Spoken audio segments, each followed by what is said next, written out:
আসসালামু আলাইকুম। দেশ বিদেশের বিভিন্ন প্রান্ত থেকে দৈনিক বিজনেস প্রতিদিনের সাথে থাকার জন্য আপনাদের অসংখ্য ধন্যবাদ। শনিবার 14 জুন বেলা 1টায় নারায়ণগঞ্জ বরফকল মাঠে মডেল গ্রুপের ব্যবস্থাপনা পরিচালক জনাব মাসুদুজ্জামান মাসুদের পবিত্র ঈদ উল আজহার পরবর্তী ঈদ পুনর্মিলনী মেজবানি অনুষ্ঠানে বক্তব্য দিচ্ছেন মোহাম্মদ বিল্লাল হোসেন, সাবেক পিপি ও সিনিয়র আইনজীবী, নারায়ণগঞ্জ জেলা জজ। মডেল গ্রুপের সম্মানিত মহাব্যবস্থাপক মালিক, তিনি সৌজন্যে প্রায় 10 থেকে 12,000 জনের লোকের দুপুরের আপ্যায়ন সহকারে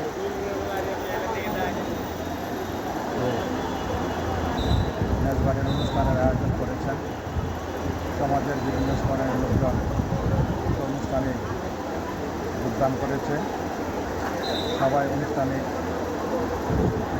সৌন্দর্য দেখে অনুষ্ঠানটি সার্থকতা লাভ করেছে। তো এই অনুষ্ঠানের মাধ্যমে পুরো নারায়ণগঞ্জ পাতাসনের মানুষ একটা মেসেজ দিয়েছে যে আমরা নারায়ণগঞ্জ পাতাসনের জন্য পরবর্তী পর্যায়ে একজন দক্ষ, দায়িত্ববান এবং ক্লিনম্যান আমাদের এমপি হিসাবে আমরা প্রত্যাশা করি। সেই প্রত্যাশাটা যাতে করে সাধারণ মানুষের এই প্রতিফলন আকাঙ্ক্ষা, আজকে এই রূপরেখা সেই আকাঙ্ক্ষারই প্রতিফলন। যাই হোক, রাজনৈতিক প্রেক্ষাপট আমি মনে করি বর্তমান রাজনৈতিক প্রেক্ষাপটে আগামীতে যে নির্বাচন, সেই নির্বাচনে কেন্দ্রীয় নেতৃবৃন্দ সর্বাধিক বিবেচনা করে, তৃণমূলের কথা বিবেচনা করে দানের শীষের প্রতীক উপযুক্ত লোককে প্রদান করবেন, সেই প্রত্যাশা করছে।